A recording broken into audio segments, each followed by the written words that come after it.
પ્રભુ ઈસુ ખ્રિસ્તના નામમાં આપ સર્વને પ્રેમી સલામ. લેન્ટના 16મા દિવસે સ્વર્ગમાં દ્રવ્ય એકત્ર કરવા વિશે જોયું હતું.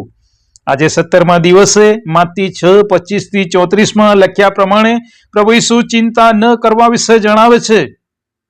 ચિંતા વિશ્વાસનો છુપાયેલો શત્રુ છે, કેમ કે ચિંતા કરવાથી આપણા વિશ્વાસમાં ઘટાડો થાય છે. અહીં સ્પષ્ટ છે કે ચિંતા ભાવનાત્મક નહીં પણ આધ્યાત્મિક મુદ્દો છે. ચિંતા માટેનો ગ્રીક શબ્દ છે મેરિમનાઓ, જેનો અર્થ થાય છે વિભાગ કરવો અથવા અંદરથી તૂટી જવું. ચિંતા એટલે મન એક દિશામાં અને વિશ્વાસ બીજી દિશામાં, જે અંદરનું વિભાજન કરે છે. ચિંતા પરિસ્થિતિથી વધારે આપણા નિયંત્રણ ગુમાવવાના ભયથી જન્મે છે, કેમ કે તે ભય પ્રશ્ન પૂછે છે, જો દેવ પૂરું ન પાડે તો? નિયંત્રણ ચિંતા પાછળ છુપાયેલું મૂળ પાપ છે. આપણી માનસિકતા કેવી છે? અમે અમારું ભવિષ્ય કાબૂમાં રાખવા માંગીએ છીએ.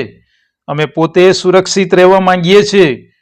પણ અહીં પ્રભુ ઈસુ ખ્રિસ્ત શીખવે છે, વિશ્વાસ એટલે નિયંત્રણ છોડવું. ચિંતા કહે છે, હું સંભાળું, હું કરું. પણ વિશ્વાસ કહે છે, દેવ સંભાળે, દેવ કરે. અહીં 26મી કલમમાં વિશ્વાસ માટે પક્ષીઓનું જીવતું ઉદાહરણ આપવામાં આવ્યું છે. પક્ષીઓ આળસુ નથી, તે કામ કરે છે, છતાં તેઓ ગભરાટમાં જીવતા નથી. તેઓ માત્ર આજના માટે જ ઉડે છે, કાલની ચિંતા કરતા નથી. અહીં પ્રભુ ઈસુ કહે છે, તેઓને કંઈ ખોટ પડતી નથી. આકાશમાંના પિતા તેઓનું જો પાલન કરતા હોય તો શું તમે દેવને માટે એથી અધિક નથી શું? પ્રભુ ઈસુ અહીં ચિંતા કરવા વાળા લોકોને તેમનું મૂલ્ય સમજાવે છે કે તેઓ આકાશમાંના બાપ માટે કેટલા કિંમતી છે. પણ ચિંતા તેમને તેમનું મૂલ્ય ભૂલાવી દે છે. જે ઈશ્વરે આપણા માટે તેમના એકના એક પુત્રને આપી દીધો, તે શું તમારી મારી દૈનિક જરૂરિયાતો ભૂલી જશે? શું તે આપણું સગડું પૂરું નહીં પાડે? આગળ 28મી કલમમાં શું પહેરશો તેવી ચિંતા શા માટે કરો છો તે સમજાવવા ખેતરના ફૂલછોડનું ઉદાહરણ આપવામાં આવ્યું છે. ફૂલ પોતે મહેનત નથી કરતું, છતાં દેવ તેને પહેરાવે છે.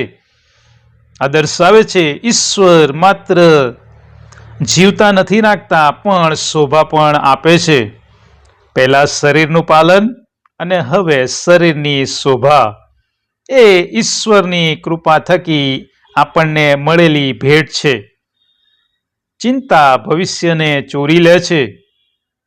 પ્રભુ ઈસુ કહે છે, અમે શું ખાઈશું અથવા શું પીશું અથવા શું પહેરીશું એવી ચિંતા ન કરો, કેમ કે ખોરાક કરતા જીવ અને વસ્ત્ર કરતા શરીર અધિક છે. પ્રભુ ઈસુ કહે છે, ચિંતા કરવાથી તમે તમારું કદ હાથભેર વધારી શકતા નથી. તમારા જીવનની એક ઘડી તમે ઉમેરી શકતા નથી. ચિંતા આવતીકાલને સુધારતી તો નથી, પણ આજની શાંતિ ચોક્કસ નષ્ટ કરે છે. પણ વિશ્વાસ આજમાં કેવી રીતે જીવવું તે શીખવે છે.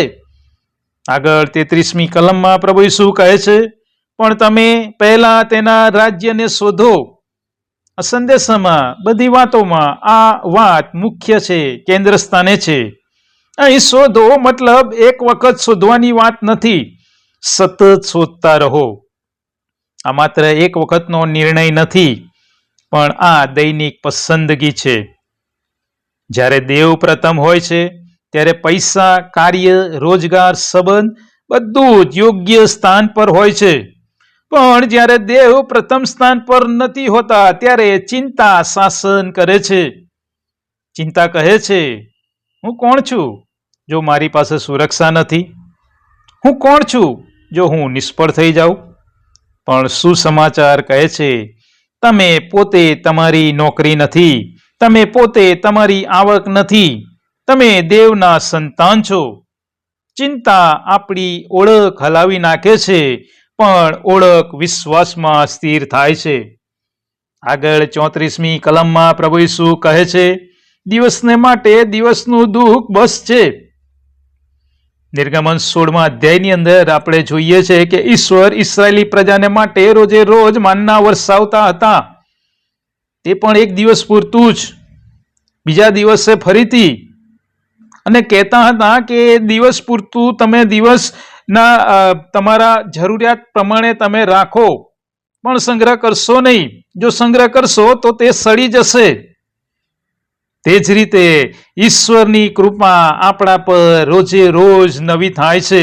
એમાં કોઈ માસિક કે વાર્ષિક પાસ નથી, કે મંથલી મળે છે કે યરલી મળે છે.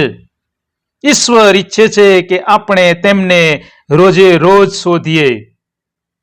આજે આપણી સામે લેન્ટ માટેનો એક ઊંડો પડકાર છે. શું હું પ્રાર્થના કરું છું કે ફક્ત ચિંતા કરું છું? શું હું દેવને પ્રથમ સ્થાન આપું છું? શું મારી ચિંતા મારા વિશ્વાસ કરતાં મોટી છે? લેન્ટના આ દિવસોમાં ચિંતા છોડવી એ પણ એક ઉપવાસ છે, નિયંત્રણનો ઉપવાસ. આજની પ્રાર્થના: હે પરમેશ્વર પિતા, મારી ચિંતા તમારી પાસે મૂકી દઉં છું. મારી અંદરના ભયને બહાર કાઢો. મને ભવિષ્ય પકડવા નહીં, પણ તમારો હાથ પકડવા મદદ કરો. પ્રથમ તમારું રાજ્ય શોધવા મને તમે શીખવો.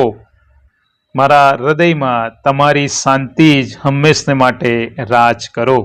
પ્રભુ ઈસુ ખ્રિસ્તના નામમાં આમેન.